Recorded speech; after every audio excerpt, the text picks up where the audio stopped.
आरक्षण से संबंधित संविधान की धारा 341 के संबंध में आज हम लोगों ने माननीय प्रधानमंत्री को संबोधित जिला प्रशासन को ज्ञापन दिया है।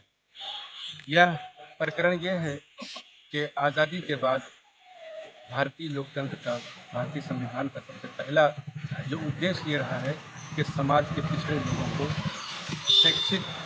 उनकी शैक्षिक बुनियाद और आर्थिक अवस्था की बुनियाद पर उनको आगे बढ़ाया जाए। सभी पिछड़े लोगों को यह व्यवस्था आरक्षण की सन 1936 से चली आती थी। इस पर किसी प्रकार का धार्मिक प्रतिबंध नहीं था।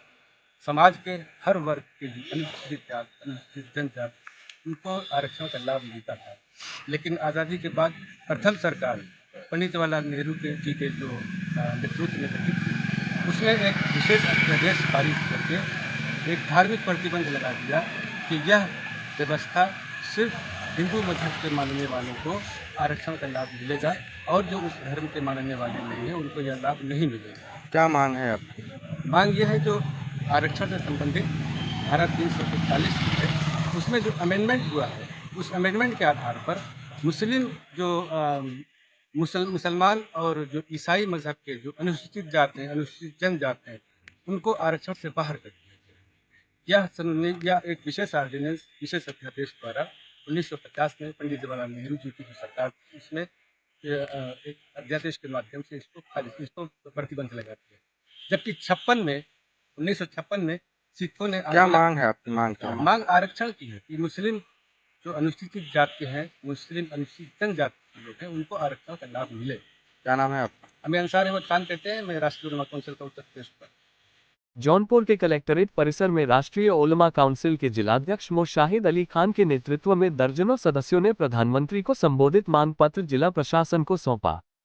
तारांकन मांग पत्र में उल्लेख किया गया कि आजादी का प्रमुख उद्देश्य सभी वर्गों को सामाजिक, आर्थिक और शैक्षिक विकास के लिए समान अवसर प्रदान करना था।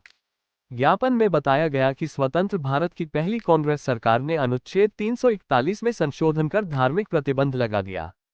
इससे विभिन्न धर्मों के दलितों और अतिपिछड़ों को 1936 से मिल रहे आरक्षण से वंचित कर दिया गया। राष्ट्रीय उलमा काउंसिल का मानना है कि आरक्षण धर्म के आधार पर नहीं बल्कि आर्थिक व सामाजिक स्थिति के आधार पर दिया जाना चाहिए। ज्ञापन में उल्लेख किया गया कि पंडित जवाहरलाल नेहरू के नेतृत्व वाली तत्कालीन कांग्रेस सरकार ने 10 अगस्त 1950 को एक विशेष अध्यादेश पारित किया। इसमें अनुच्छेद 341 में ये शर्त लगा दी गई कि हिंदू धर्म को छोड़कर अन्य धर्म के अनुसूचित जाति जनजाति के लोग आरक्षण के योग्य नहीं होंगे। इस अध्यादेश का अर्थ था कि अनुसूचित जाति के मुसलमान, ईसाई, सिख, बौद्ध, जैन और अन्य धर्म के लोगों को आरक्षण से बाहर कर दिया गया। जबकि 1936 से 1950 तक सभी धर्मों के लोग समान रूप से आरक्षण का लाभ उठा रहे थे। उलमा काउंसिल का आरोप है कि इस प्रकार तत्कालीन सरकार ने संविधान का उल्लंघन करते हुए धर्म के आधार पर आरक्षण को प्रतिबंधित कर दिया। ज्ञापन में बताया गया कि 1990 में बौद्ध धर्म को मानने वालों को इस सूची में जोड़ दिया गया, परंतु मुस्लिम और ईसाई वर्ग के दलित अतिपिछड़ों को आज भी इस सूची से बाहर रखा गया है और उनके मूल अधिकारों का उल्लंघन किया जा रहा है।